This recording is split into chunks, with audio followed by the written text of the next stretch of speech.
J'ai aussi oublié deux choses. La ville de Blois, chef-lieu du Loir-et-Cher, c'est la ville d'origine du chocolat Poulain, mais ça tout le monde le sait quand même, c'est un peu la fierté du Loir-et-Cher, le chocolat Poulain. Mais c'est aussi, euh, et là vous allez peut-être pas me croire, mais là où aurait été inventé le tout premier scooter, ça serait une invention française, et plus précisément du Loir-et-Cher en plus. Ouais. Le tout premier scooter s'appelait Auto-Fauteuil et aurait été créé à Blois par, je sais plus comment il s'appelait, mais attends, on va chercher ça. Fondé par Georges Gauthier à Blois, c'est ça, actif de 1902 à 1920. Et donc voici à quoi ça ressemblait. Donc c'est Georges Gauthier qui aurait créé le premier scooter en 1902. Donc, et c'est effectivement originaire de Blois dans le Loir-et-Cher. Donc voilà, je trouve ça drôle que le scooter, ça soit en fait originaire du Loir-et-Cher. Ah, c'était un moteur monocylindre à soupape latérale. Donc un 4 temps, c'était un moteur à 4 temps là-dessus en plus. 490 cm3 quand même. Bon ben voilà, ça ressemble à ça. Et donc pour la petite histoire, le scooter c'est bien français d'origine, mais ça s'appelait auto-fauteuil. Et pourquoi effectivement ça s'appelle comme ça? Parce que scooter, vous allez dire, c'est un mot anglais quand même, c'est à l'origine, c'est... Et ben effectivement, le scooter ça a été popularisé, entre guillemets, ça a été repopularisé un peu plus tard dans les années 1910, 1915, 1920 par là, par les Anglais et notamment un modèle qui s'appelait ABC Scootamota, je crois, qui était sorti en 1919, il me semble que c'est ça. Et donc ça viendrait de là le terme scooter en fait, ou en anglais on disait motor scooter même à l'origine, motor scooter, parce que le scooter tout seul ça veut dire, vous irez chercher dans un dictionnaire, mais voilà. Et du coup, et ben là c'est littéralement un scooter avec un moteur, donc motor scooter. Et même les Anglais disent toujours des fois motor scooter pour éviter la confusion avec le kick scooter qui est la même chose mais sans le moteur. Je trouve ça assez drôle. Donc c'est ça, ça a été créé en 1902. Et donc on avance un peu dans le temps, on est juste après la Seconde Guerre mondiale en 1946. Et là, vous me voyez venir, c'est là que l'entreprise italienne Piaggio va sortir la Vespa en 1946. La Vespa qui veut dire la guêpe littéralement. Et en même temps, ou un petit peu après, je sais plus, ils vont sortir l'AP, donc AP qui veut dire abeille en italien, qui est une sorte de véhicule utilitaire à trois roues, comme ça, un petit...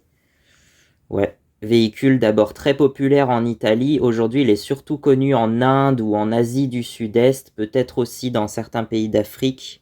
Il y a aussi Lambretta qui a popularisé peut-être en même temps que Vespa les scooters, donc Vespa et Lambretta sont devenus des synonymes de scooters dans certaines langues même. Et puis en France, on a eu quoi? On a eu Peugeot, alors peut-être pas tout de suite les Peugeot, mais quoique si, il y avait déjà des scooters Peugeot dans les années 1950, hein, je crois, les S57, je crois. Il y a le S57, j'avais vu. Sinon, effectivement, le scooter, bon, pendant un moment, ça va être passé de mode. Allez, à partir des années 60, c'est un peu passé de mode parce que, voilà, c'est la mode plus peut-être des motos à vitesse, des motos comme les Honda CB, les trucs comme ça. Et puis, va arriver, je sais pas si ça vient vraiment de là, mais moi, ce que je peux dire, c'est à peu près les années 80, parce que le scooter, ça revient à la mode dans les années 80 finalement, avec des lignes un peu très carrées, un peu bizarres. Faudrait que je vous trouve des images pour illustrer ça, mais je vais vous en trouver. Donc le scooter, ça revient à la mode dans les années 1980, et notamment une entreprise française hein, que vous connaissez sûrement. Alors non, ce n'est pas Peugeot, même si Peugeot en avait peut-être déjà sorti dans les années 80, ça c'est possible. Je connais pas trop les modèles de cette époque-là, mais c'est MBK Industries ou Moto Bécane tout simplement. qui va être acheté en 1986 par Yamaha et depuis en fait Moto Bekan ça existe toujours je pense mais ils font que copier les scooters Yamaha j'ai l'impression ou en tout cas c'est les mêmes modèles que les Yamaha avec un nom différent mais c'est un peu les mêmes modèles. Et donc entre autres il va y avoir le fameux MBK Booster que tout le monde connaît. En fait c'est plus ou moins la même chose que le Yamaha B-Wiz puisque c'est Yamaha je crois qui a fait le design et qui l'a produite, mais dans l'usine MBK de Saint-Quentin, donc dans le nord de la France, dans le département de l'Aisne. Et aujourd'hui, l'usine, elle est, je sais plus si ça s'appelle toujours MBK ou si ça a été vraiment racheté par Yamaha, l'usine, en tout cas le lieu de production.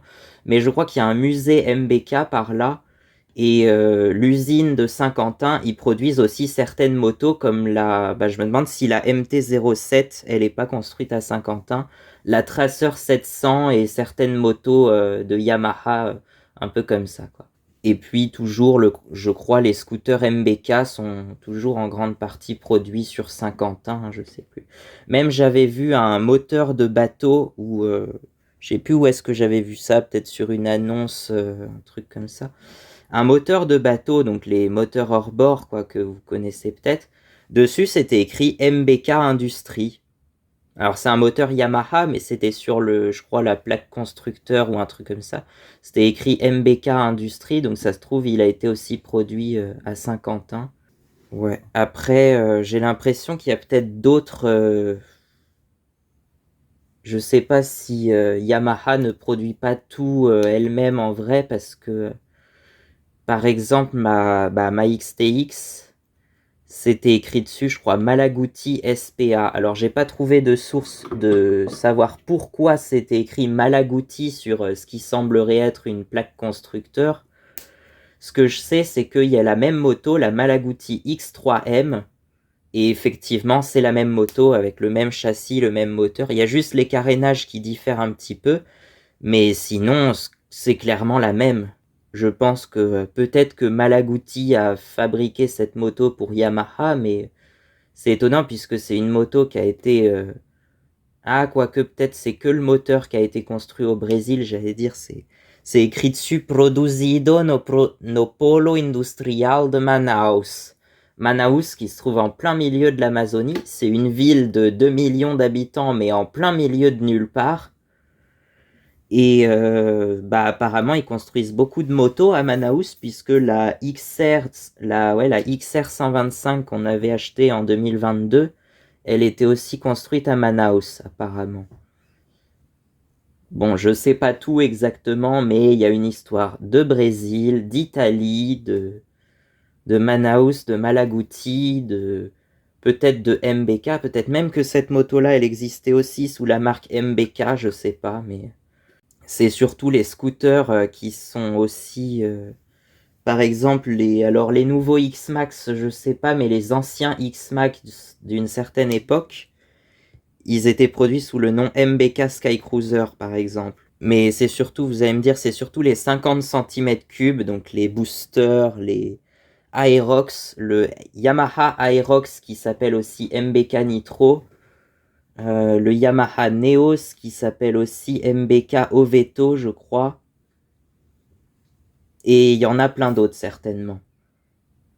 Et puis le Yamaha Sinius, le petit scooter 125 que j'aime bien, qui s'appelle aussi MBK Flame. Sinon en moto, alors je sais plus, il y a une moto, une sportive mais en 50 cm3 qui s'appelle la Yamaha TZR, la TZR 50. Et elle existait aussi sous le nom MBK, je sais plus si c'était X Racing ou quelque chose comme ça. Et puis la MBK X Limit, c'est une DT50 en fait. Hein. La Yamaha DT50, ils ont sorti une version MBK qui s'appelle X Limit.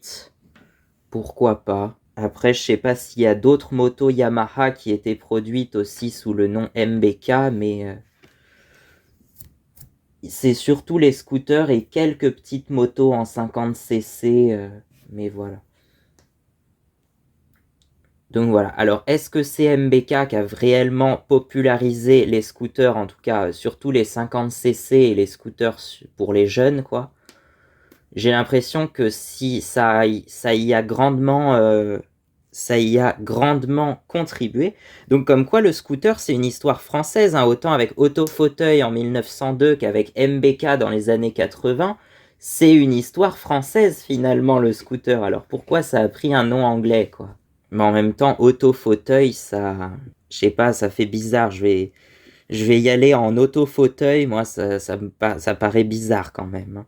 Mais on aurait dit, ouais, un moto-scooter. Sinon, moi, je dirais un moto-scooter en français. Sinon, la grande particularité des scooters, c'est qu'aujourd'hui, en tout cas, les scooters modernes, c'est une sorte de variateur à embrayage centrifuge, ce qui fait que il n'y a pas de vitesse à passer. Et c'est ça aussi qui fait la grande particularité des scooters. Après, est-ce que c'est la raison pour laquelle les scooters sont souvent séparés des motos?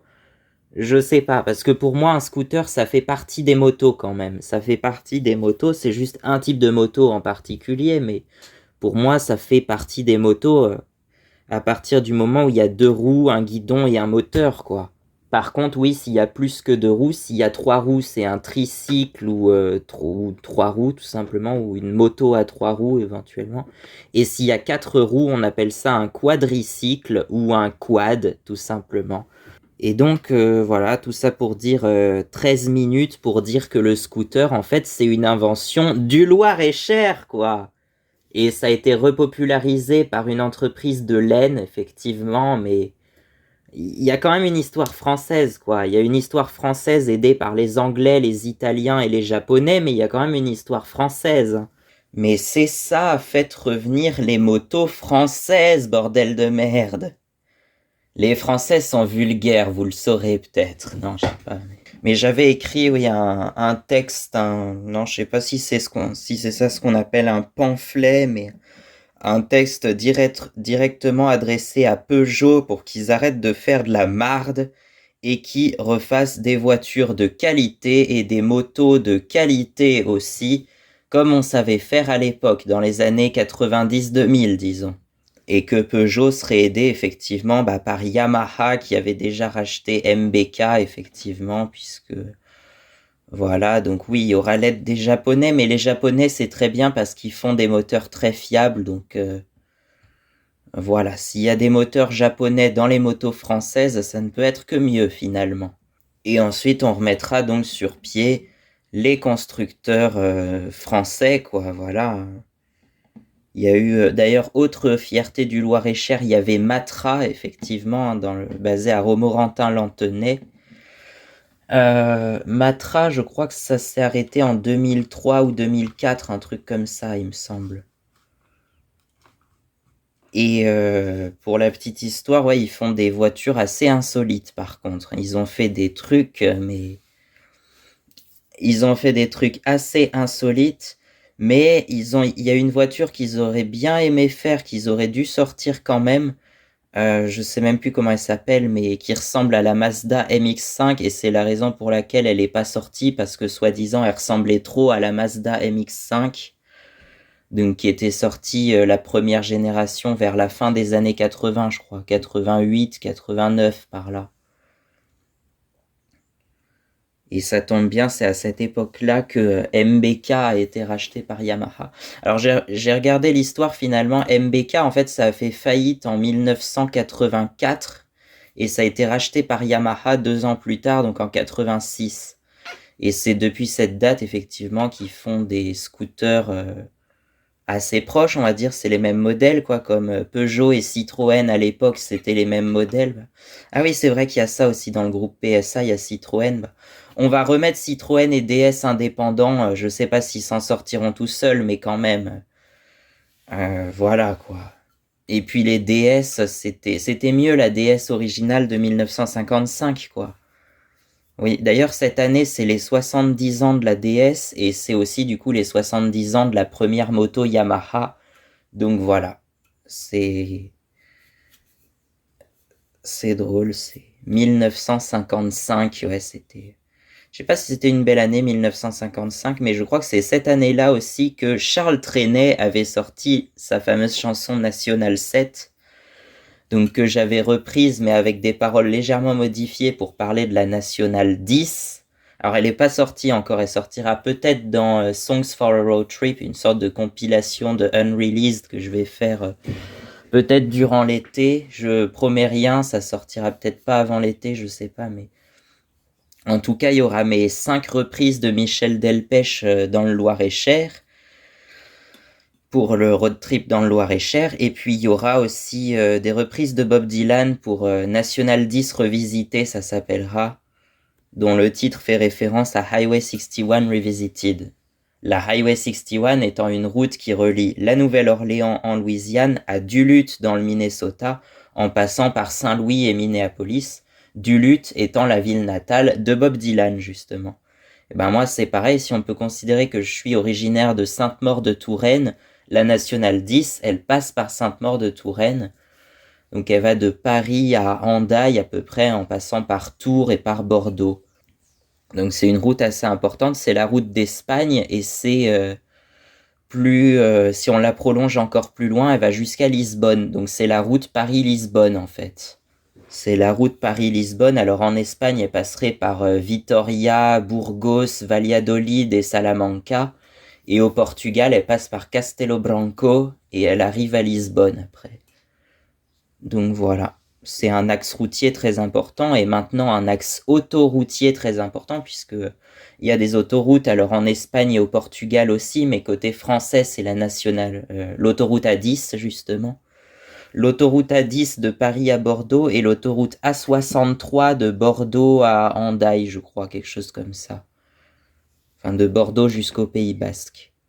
Et donc on en est là. Moi je vois bien des modèles un peu ouais années 2000 chez Peugeot et MBK éventuellement. Voilà. Alors j'ai cru comprendre que finalement MBK ça a été racheté par Yamaha, mais qu'en 2018 finalement ils avaient arrêté de produire sous la marque MBK finalement. Pendant, ils disaient je crois mise au repos ou je sais plus quoi, donc ça se trouve ça va peut-être reprendre un jour, je sais pas, mais on sait que l'usine MBK a été rebaptisée définitivement Yamaha en 2019, je crois, l'usine de Saint-Quentin. Alors finalement, je me corrige, MBK, c'est pas originaire de Saint-Quentin dans l'Aisne finalement, mais l'usine s'y trouve. L'usine se trouve à Saint-Quentin, c'est pour ça. C'est originaire de Pantin, donc juste à côté de Paris, dans le 9-3, dans la Seine-Saint-Denis, voilà. Ça va plus vite de dire le 9-3, mais le vrai nom c'est la Seine-Saint-Denis, département numéro 93, oui si tu veux. Et donc voilà, c'est originaire de Pantin. Oh, ça me rappelle encore une fois quand on était allé à Paris, on avait pris le métro à l'église de Pantin justement. La station s'appelle vraiment église de Pantin, c'est pour ça. Mais bon, c'est pas le sujet. Non, le sujet de cette vidéo, vous l'avez vu dans le titre et on ne l'a toujours pas abordé, mais je mets ça d'abord parce que c'est des sujets que j'avais oubliés, donc voilà. Et que ça me tenait à cœur de faire revenir dans l'industrie une moto française. Alors c'est connu qu'en France, la main-d'œuvre est très chère et peut-être trop chère pour certains trucs, et c'est peut-être pour ça que toutes les entreprises françaises se cassent la goule, à part Peugeot et Renault, je sais pas, mais... Non, il y a une autre marque de moto française qu'on n'a pas abordée, c'est Sherco, c'est franco-espagnol en vrai, mais aujourd'hui je crois que c'est basé en France, mais ça a été créé en Espagne ou ça a été créé par un Français et un Espagnol, je sais plus trop, mais il me semble que c'est franco-espagnol. Sherco, ils font quelques motos, bon surtout des crosses, des enduros et tout ça, et des 50 cm3. Alors il y en a quelques-unes, je crois, si en 125 j'avais vu la gamme, il y a pas grand chose, mais il y a une 125 et il y a une 500 cm3 en street enduro, quoi, quelque chose comme ça. Donc pourquoi pas, après, moi il m'aurait fallu la gamme entre les deux, la 250 quoi, mais il y en a pas quoi, c'est dommage.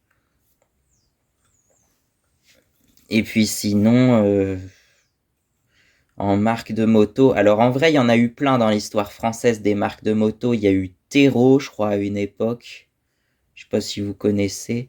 Il y a eu apparemment beaucoup, parle de Vauxhall, il me semble, qui a été actif Ça n'a pas été actif longtemps, je crois que ça a été actif de 1995 à 2009, un truc comme ça.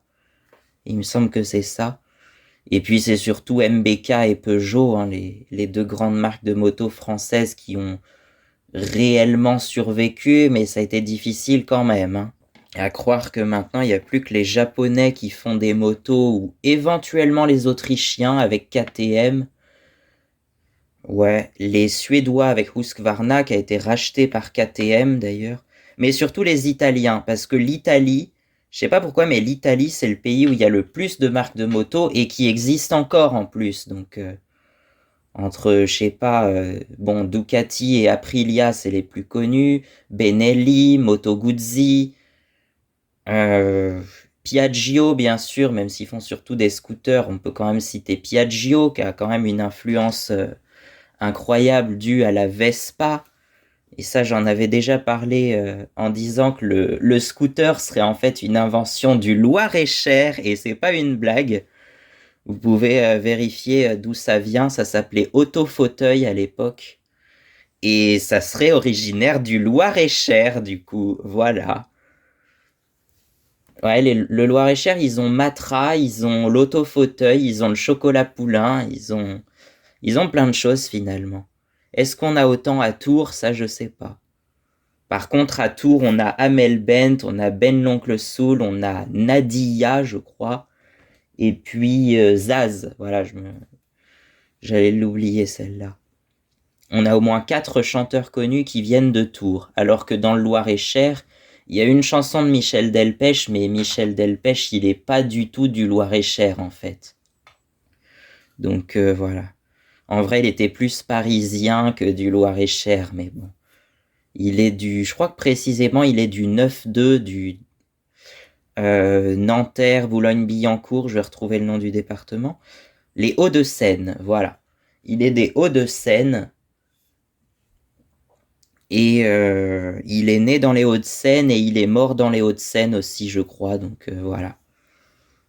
Après, est-ce qu'il a passé toute sa vie dans les Hauts-de-Seine? Je sais pas, mais en tout cas, je crois qu'il est né à Courbevoie, quelque chose comme ça, et il est mort à Puteaux. Donc, et ce qui est drôle, c'est que Courbevoie et Puteaux, c'est les deux communes qui se partagent le quartier de la Défense, justement.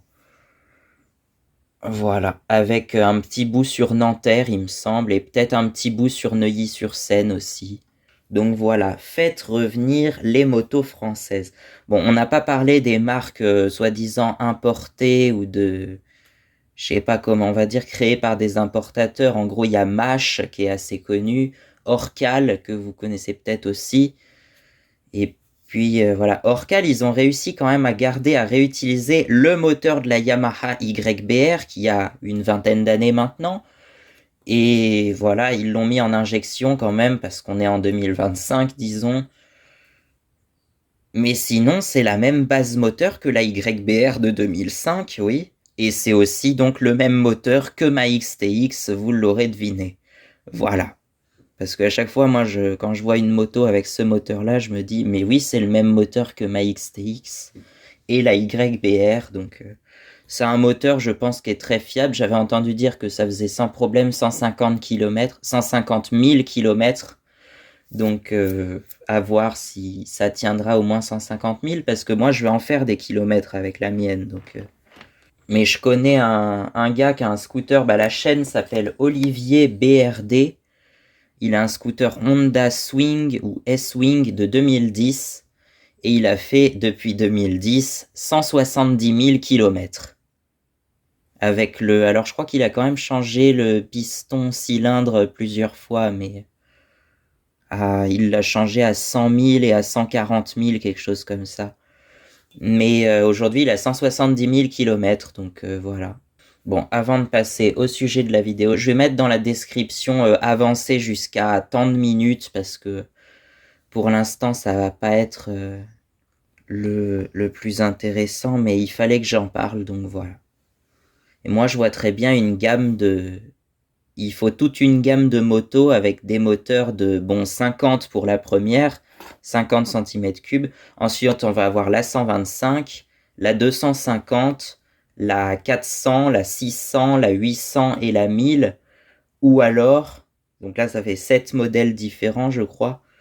Ou alors la 50, la 125, la 250, la 500, la 750 et la 1000. Et là, ça fait plus que 6 modèles différents pour une gamme presque aussi complète. Donc voilà. C'est ça ce qu'il faut. Moi, je j'ai pas la prétention de devenir constructeur automobile et de moto, mais il faut une gamme complète, quoi, en quelque sorte. Une gamme complète et simple, alors pas avec trop de modèles non plus, mais voilà, quoi. Et puis pour les voitures, on se cantonnera au 106, 206, 306, 406, voilà, avec les différents moteurs qu'il y a dedans, parce qu'il y en a déjà plein. Si tu dis juste, par exemple, la 106, il y a au moins 7 moteurs différents dans la 106, qui correspondent à la 106 de 98, en tout cas, parce qu'il y a les années modèles aussi. Bon, en résumé, il y a la phase 1 et la phase 2. La phase 1 de 91 à 96 et la phase 2 de 96 à 2004, je crois. Et donc la nôtre, elle est de 98, c'est une phase 2, c'est les plus jolies, je trouve, les phases 2. Et donc voilà, il y a 7 moteurs différents, il y a 5 moteurs en essence et 2 moteurs en diesel, de cylindrée allant entre 954 et 1587 cm3. Ça, c'est pour la 106. Mais pour les autres voitures, il y a par exemple la 406, c'est une plus grosse voiture, donc tu as des moteurs de plus de 2 litres par exemple. Tu as même un moteur V6 finalement. La 406 V6, je crois qu'elle faisait 3 litres de cylindrée, donc 3000 cm3 si vous préférez. Mais il faut relancer ces Peugeot de ces années-là, plutôt que les Daube 5008, 3008 et toutes les trucs qu'on sort avec apparemment le très décrié moteur PureTech, apparemment. Bah ça, tout le monde dit que c'est de la daube. Tout le monde dit que c'est de la grosse marde. Donc je veux bien vous croire, oui, parce que je sais que les moteurs récents, c'est pas top. Vaut mieux un truc bien solide des années 90 qui va faire 300 000, 400 000, jusqu'à 1 million de kilomètres pour certains. Donc voilà, il y a eu une 406 qui a fait 1 million de kilomètres apparemment. Moi j'avais entendu la 307, mais il y a aussi une 406 apparemment. Donc si c'est des moteurs qui peuvent faire 1 million de kilomètres, voilà, c'est ça qu'il faut en fait. Il faut des véhicules qui soient durables. Hein, donc l'inverse de ce qu'on nous propose actuellement, quoi. Merci. Et puis effectivement des moteurs japonais ou même les moteurs TU de Peugeot, je pense qu'on se débrouillait assez bien à l'époque. Hein, mais... Donc on va racheter toutes les usines de Saint-Quentin, de Trémery, de Sochaux et je ne sais pas ce qu'il y a d'autre encore en France. Et on va construire les vrais véhicules là-dedans, quoi. Voilà. Allez, c'est parti. Bon, on peut passer à la suite de la vidéo. La partie que tout le monde intéresse. Enfin, ce qui devait être déjà le sujet de la vidéo, donc voilà.